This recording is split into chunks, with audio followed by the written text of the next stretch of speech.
네, 오늘 말씀 제목은 최고의 선물이고요. 우리가 함께 봉독한 성경 말씀 내용은 우리가 익히 알고 있습니다. 동방에서 박사 세 분이, 박사님들께서 예수님이 왕으로 나신다는 것을 별을 보고 알아서 그 별을 따라서 예수님이 있는 곳까지 와서 준비한 예물로 예수님 앞에 경배하는 장면입니다. 예수님의 생일 선물이라고 생각할 수도 있고 또 예수님을 예배하는, 경배하는 예물이라고 생각할 수도 있습니다. 제일 첫 번째, 조금 뚱딴지 같지만 모릅니다 라는 제목을 한번 나누고자 합니다. 모릅니다. 누가 뭘 모른다는 얘기를 하려고 하는 걸까요? 모릅니다의 반대말은 압니다죠. 아는 거 아닌 것, 알지 못하는 것이 모르는 겁니다. 사람은 참 많이 모릅니다. 얼만큼이냐면요, 아는 거 빼고 다 모릅니다. 근데 그 아는 것이 너무나 조금입니다. 이 안에 있는 모두를 비교해 봤을 때 지식의 차이가 아기부터 제일 많은 지식을 가진 사람하고 비교했을 때 얼마나 차이가 날까요? 굉장한 차이가 있겠죠. 그러나 하나님 앞에, 온 우주를 창조하신 하나님 앞에 선다면 그 차이가 얼마나 나겠습니까? 거기죠. 그래서 사람들은 모릅니다. 아는 것만 알고 나머지 것은 모릅니다. 게다가 아는 것조차 제대로 알고 있지 못하는 경우가 많습니다. 이 사실을 잘 깨달으면 우리가 겸손하지 않을래야 겸손하지 않을 수 없는 겸손한 마음을 가지게 될 것 같습니다.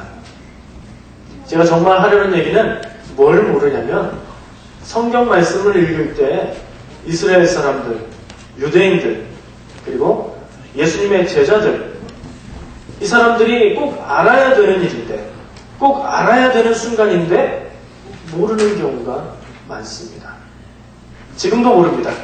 오늘 읽은 성경 말씀에 동방에서 박사님들 세 분이 와서 예수님을 경배하는데 그 예수님이 유대인의 왕인데, 세상의 참 왕인데, 유대인들이 그렇게 기다리던 자기들을 구원해줄 메시아인데 기다리기만 했지 그분이 오시는 사실을 아무도 모릅니다. 뒤늦게 목자들이 와서 경배하죠. 모릅니다. 예수님의 제자들도요, 예수님의 마음과 뜻을 너무너무 몰라줬습니다. 예수님이 십자가에 못 박혀 죽으시는 순간까지 예수님의 마음을 반이나 헤아렸을까요? 예수님이 하늘로 가시고 성령님을 보내주셔서 그 성령님의 지혜로 함께 할 때에야 깨달아서 예수님의 말씀을 알게 됐습니다. 이런 말씀들을 성경에서 보면 답답할 때가 많습니다. 우리는 그 성경의 이야기의 처음과 끝을 다 아니까 제자들이, 유대인들이 이때 좀 알았으면 하는 마음으로 답답한데, 사실 우리가 그 유대인이었다면, 우리가 그 제자였다면 알았겠습니까? 우리의 수준도 별로 다르지 않다는 것을 생각해보면 우리도 참 알아야 되는데 모르고 넘어가는 게 많을 것 같습니다. 사람은 모릅니다. 알아야 되는 중요한 일조차 모르는 게 많습니다. 성탄절 날도 그랬고, 매년 반복되는 예수님의 나심을 기억하는 성탄절에도 예수님의 나심보다는 빨간 옷 입은 할아버지가 생각이 더 많이 나고, 자녀들 선물 줄 올해는 무슨 선물을 해줘야 되나 하는 고민에 더 분주하게 되는 것 같습니다. 여전히 우리도 모르고 있는 것 같습니다. 근데 예수님이 나실 때 그 사실을 알았던 동방에서 왔던 세 박사님들 이제 넘겨주셔야 됩니다. 아이고, 이거 네, 하나 건너뛰었네요. 동방에서 박사님들이 와서 예수님을 경배했습니다. 이스라엘은, 유대인들은 그렇게 기다리던 메시아의 나심을 몰랐습니다. 그런데 저 멀리 다른 나라에서 하나님 믿는 신앙이 있었는지 없었는지 잘 모르지만 하늘을 보고 천문에 관심을 가졌던, 그 지식을 가지고 있던 박사들에 의해서 예수님이 나심이 축하되고 경배받습니다. 선물을 가지고 왔죠. 내용이 뭐였죠? 선물의 내용이 세 가지. 황금과 유향과 몰약. 물약 아니고 몰약. 저는 어렸을 때 왜 물약을 가져왔을까? 그런 생각을 했었습니다. 이것들이 제가 주석서를 참고해보니까 사실은 주술사들, 마법사들 혹은 다른 이방 종교의 지도자들이 사용하는 주술적인 재료들이라고 합니다. 그것들을 예수님께 드린 것은 자기들의 그런 주술적인 권한을 포기하고 유대인의 왕, 온 세상의 구원의 왕 앞에 경배하는 모습을 상징한다고 그렇게 해설을 해놓은 것을 보았습니다. 동방박사들은 예수님께 선물을 드렸고 우리는 그 자리에 있지 못했지만 매년 성탄절 때마다 이렇게 성가되는 성탄절 칸타타로 예수님께 선물을 드리고 또 어린아이들, 학생들은 또 나름대로 순서를 준비해서 예수님의 나심을 축하하는 자리를 마련합니다. 참 좋은 일입니다. 감사한 일인 것 같고요. 성탄절쯤이 되면 인사말이 있지요. 메리 크리스마스. 즐거운 성탄절 되세요. 이런 인사 같습니다. 한국에 있을 때는 성탄 카드와 선물을 정확한 날짜에 맞춰서 준비합니다. 우편으로 보낼 때는 24일 혹은 25일 그 앞뒤로 도착하게 전에 도착하면 좋게 계산을 해서 보내죠. 늦게 갈 것까지 감안해서. 그리고 선물도 꼭 성탄절 전날 크리스마스 이후에만 서로 줍니다. 대부분. 그 전이나 후에 이렇게 주면 어색하죠. 근데 캐나다에 와보니까 12월 내내 성탄절인 것을 알 수가 있었습니다. 할로윈이 끝나자마자 집 장식을 확 바꾸더라고요. 어떤 집들은 산타, 이렇게 쫙 유령, 귀신 이런 거 걸려있던 자리에 구유 같은 거 놓기도 하고 성탄 장식을 하는 것을 봤습니다. 좋은 생각인 것 같아요. 저는 한국에 있을 때는 성탄 캐롤을 성탄 절기에 맞춰서 한 주간만 들었고 장식도 그때만 했어요. 참 아깝다는 생각을 했는데 한 달 내내 하면 그건 좋은 것 같습니다. 대신 산타 말고 예수님 생일을 축하하는 것으로 또 방향을 좀 기울였으면 하는 생각이 듭니다. 성탄절 주쯤은 선물의 계절이죠. 선물의 계절. 선물 싫어하는 분 계십니까? 선물은 기분 좋게 만들고 들뜨게 만들고 뭔지 모를 기분 좋음에 사로잡히게 만드는데 그 이유를 생각해보면 선물은 공짜이기 때문이죠. 공짜니까 내가 주는 거 없이 저 사람이 나한테 주니까 기분이 좋습니다. 특히 성탄 인사와 함께 메리 크리스마스하고 주고받는 선물은 참 우리를 기분 좋게 하는 것 같습니다. 선물 그림이 알아서 나왔습니다. 훌륭합니다. 선물의 계절 12월 성탄절이 있기도 하고 한 해를 마무리하는 절기 마지막 달이기도 합니다. 그래서 성탄 인사와 함께 새해 인사도 하면서 감사했던 분들 또 마음을 전하고 싶은 사람들에게 인사도 하고 선물도 나누죠. 선물을 받았을 때 기분 좋은 선물이 있지요. 아까 얘기했던 것처럼 선물은 대부분 기분이 좋은데 받았을 때 기분이 나쁘진 않아도 약간 아쉬운 선물도 있긴 있습니다. 이미 가지고 있는 똑같은 것을 선물로 준다든가 내가 좋아하지 않는 것을 선물로 준다든가 하면 약간 아쉬움이 남지요. 그러면 받았을 때 가장 기분 좋은 선물은 어떤 선물일까요?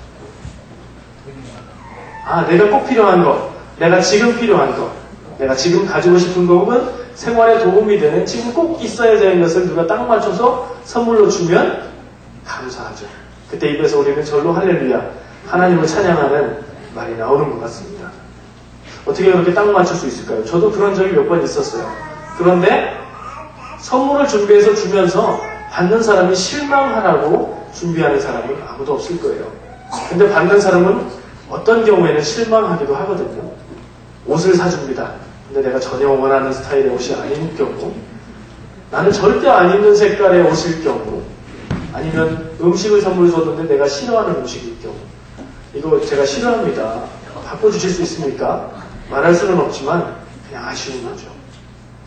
그럼 다시 한번 생각해 볼게요. 받았을 때 가장 기분 좋은 선물은 누구 마음에 드는 선물일까요? 받는 사람일까요? 주는 사람일까요? 받는 사람이에요. 받는 사람의 마음에 쏙 드는 선물이 최고의 선물이죠. 선물을 준비하는 일은 참 즐겁습니다. 특히 사랑할 때, 그리고 사랑하는 사람을 위한 선물을 준비할 때 즐겁습니다. 의무감으로 꼭 해야 되는 선물을 할 때는 느끼지 못했던 기쁨을 느낄 수 있습니다. 왜냐하면 내가 이렇게 정성 들여 생각하고 준비한 이 선물을 내가 사랑하는 그 사람이 받으면 와, 그 사람이 얼마나 좋아할까. 이거 참 좋아하는데 그 사람이 내가 말도 안 하고 있다가 깜짝 선물을 주면 참 좋아하겠다 하면서 선물을 준비하면 즐겁고 기쁘죠. 선물을 준비하는 기쁨, 또 주는 기쁨이 있습니다. 주는 기쁨이 받는 기쁨보다 더 크다고 생각을 합니다.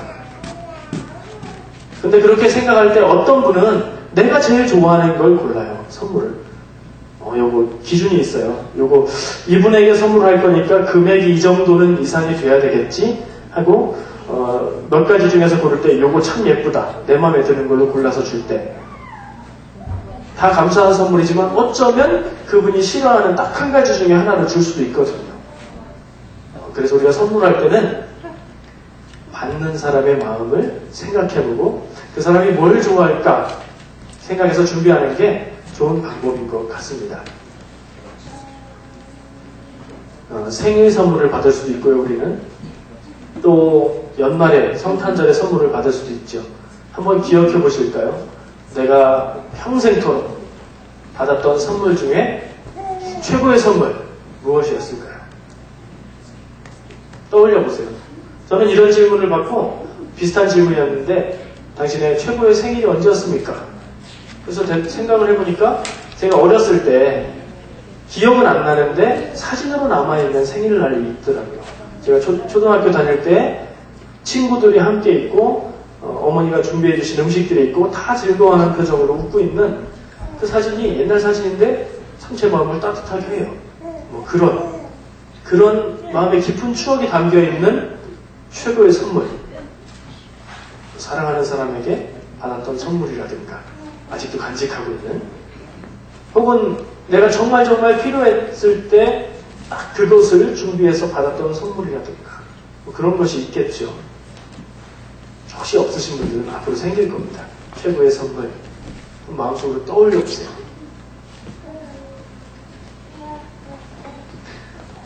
최고의 선물이 되려면 어떤 조건을 갖추어야 할까요?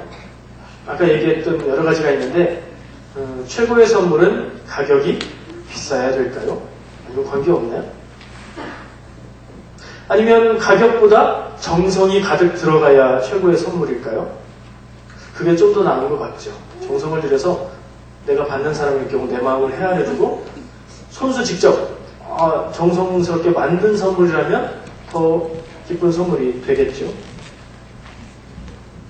내가 가장 갖고 싶어 했던 것 아니면 나에게 꼭 필요한 것이라면 또 좋은 선물이 될 겁니다.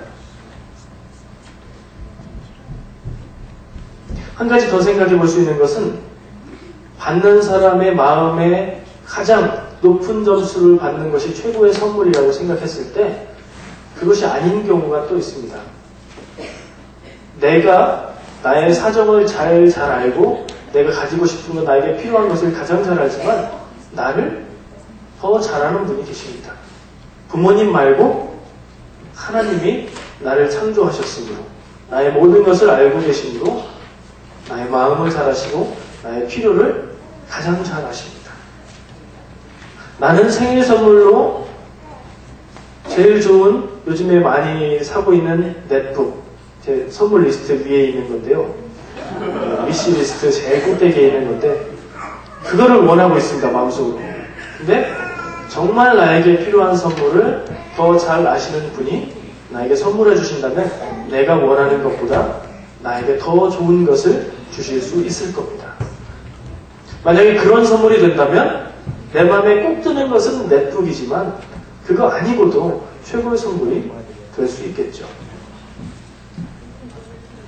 나의 마음을 가장 잘 알고 내가 필요한 것을 가장 잘 아시고 내가 지금 무엇이 있어야 되는지를 다 알고 계시고 앞으로 무엇을 가져야 되는지까지 다 알고 계획하시는 그분이 나에게 선물을 주신다면, 성탄절은 사실 예수님 생일이니까 예수님께 우리가 선물을 드리지만 그것을 근거로 해서 우리도 선물에 대해서 생각해 본다면 우리에게 최고의 선물이 무엇일까?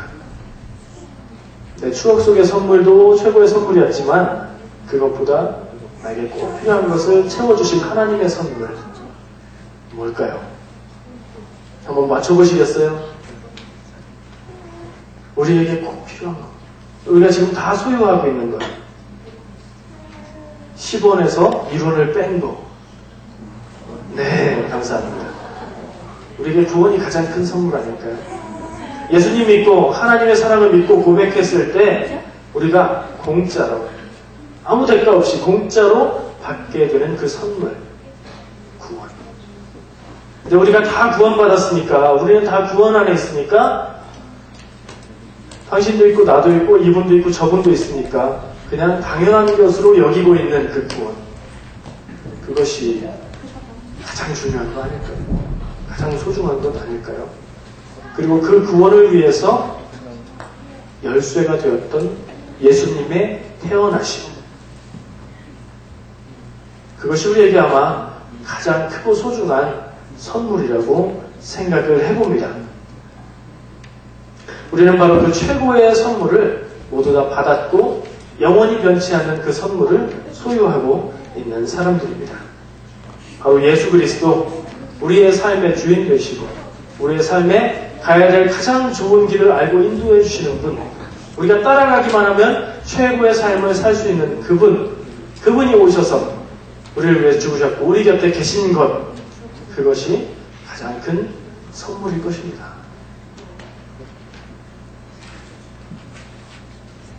우리에게 가장 중요하고 소중한 것은 늘 곁에 있고 가까이 있는 것일 때가 많습니다. 그런 얘기 들어보셨죠? 사람이 살아가는데 꼭 필요한 것은 가장 흔한 것이고 우리 주변에 있는 것이라고요. 사람이 죽지 않고 사는데 꼭 필요한 게 뭐가 있을까요? 숨 쉬어야 되잖아요. 공기. 숨 쉬어서 제대로 호흡할 수 있는 깨끗한 공기가 필수적이죠.